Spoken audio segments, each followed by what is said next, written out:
రెడ్డి గారు మంచిదే, తప్పేం లేదు. చిన్న స్థాయికి వెళ్ళి పెద్ద స్థాయికి ఎవరైనా రావాల జీవితంలో, తప్పు లేదు.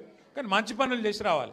లంగ పనులు చేసి, దొంగ పనులు చేసి, బ్యాగులు మోసి, సంచులు మోసి, దొరికిపోయి జైలుకు పోయి మళ్ళీ అదేదో పెద్ద గొప్ప విషయం అన్నట్టు మళ్ళీ దానికి పోజులు కొట్టుకుంటా, సరే నీ కిస్మత్ బాగుంది, పేమెంట్ కోటాల ఢిల్లీలో పైసలు ఇచ్చినావు, ముఖ్యమంత్రి పదవి తెచ్చుకున్నావు, అందరికి ఎరికేది. ఇప్పుడు కూడా నెలకు నెలకు ఢిల్లీ పైసలు పంపుకుంటా పదవి కాపాడుకుంటున్నావు, సంతోషం, నువ్వు కాపాడుకో. కానీ ఆ పదవిలోకి వచ్చినోనికి సంతోషం ఉండాలి, కానీ ఏడిపోయిందిరా నాయన. రోజు రోజు మీరు చూడు, టీవీ పెడితే చాలు తిట్ల పురాణం తప్ప ఏముండదు. మీరు గట్టిగా అడిగిర్రు అనుకో, ఏమాయిరా బై 2500 ఏడు ఉన్నాయని చెప్పి మీరు అడిగిరాక ఆడపిల్లలు పోయి మీ గుడ్లు వీకి గోటీలు ఆడుతా అంటాడు. వీడెక్కడ ముఖ్యమంత్రి? ముసలోళ్ళు పోయి ఏమాయిరా బై మరి 2000 పెన్షన్ 4000 చెప్తాను, 100 రోజులు లాంటివి నరికితివి ఏడవన్నావు తమ్మి అంటే నీ పేగులు తీసి మెడలు వేసుకుంటా అంటాడు. అట్లాగే మన విద్యార్థులు పోయి ఏమయ్యా మరి 2 లక్షల ఉద్యోగాలు అన్నావు, ఏం సంగతి అంటే నీ లాగుల తొండలు ఇడిచిపెడతా. వీడేం ముఖ్యమంత్రి, వీందేం భాష, నాకు అర్థమే కాదు.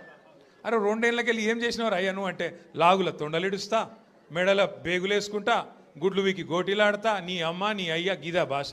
మాకు రాదా భాష? మాట్లాడమంటావా? హైదరాబాద్లో పెరిగినోని నేను. మాట్లాడమంటే ఉర్దూలా, హిందీలా, తెలుగులా, ఇంగ్లీష్లా పొల్లు పొల్లు తిట్టే తెలివి నాకు కూడా ఉంది, మాకు కూడా వస్తుంది భాష. హైదరాబాద్ గల్లీలలో పెరిగిన నేను, నువ్వేడో ఊరికెళ్ళి వచ్చినావు, సరే రా పర్వాలేదు, నీ అదృష్టం బాగుంది, ముఖ్యమంత్రి అయినావు, చేయి. రోజు ఏడుచుడు ఎందుకు? మేము ప్రతిపక్షంలో ఉన్నాం, నువ్వు అధికారంలో ఉన్నావు. ఇక అంటారు చూడదు సామెత, కనకపు సింహాసనం మీద శునకం కూర్చోబెట్టినట్టు నిన్ను ఆడ కూర్చోబెట్టిన పాపానికి రోజు అరసుడే, రోజు అరిసి అరిసి అరిసి. నిన్న మొన్న కొడంగల్లో చూసిన, కొడంగల్లో ఆయన సర్పంచులు గెలిపించుకున్నాడంట. గెలిపించుకుంటే సంతోషంగా బువ్వ పెట్టాలి, 4 మంచి మాటలు చెప్పాలి, ఇక రాష్ట్రంలో ఉన్న పల్లెలకు ఫలానా చేస్తా, నేను ముఖ్యమంత్రి అని చెప్పాలి. రోజు అరసుడు. నాకైతే డౌట్ వస్తున్నది, ఎంత ఒరులుతున్నాడు, ఎంత అరుస్తున్నాడు అంటే ఆ గీతమ్మ ఉన్నది ఆయన భార్య, ఆయనకి చెప్తున్నా, ఆమె చెప్తున్నా, నేను తల్లి గీతమ్మ జల్దీ కట్టే, లేకపోతే ఆయన ఎవరైనా కరిసినా కరుస్తాడు వీడు. ఎందుకంటే ఇప్పుడు రోజు అరిసి అరిసి అరిసి పిచ్చిలేసిపోయేటట్టున్నది, కరిసేటట్టు తయారైంది రోజు రోజుకు. నేనేమంటున్నా అంటే ఏనుగు పోతుంటే మస్తు జంతువులు మొరుగుతుంటాయి, నక్కలు కుక్కలు, మనం పెద్ద పట్టించుకునే అవసరం లేదు.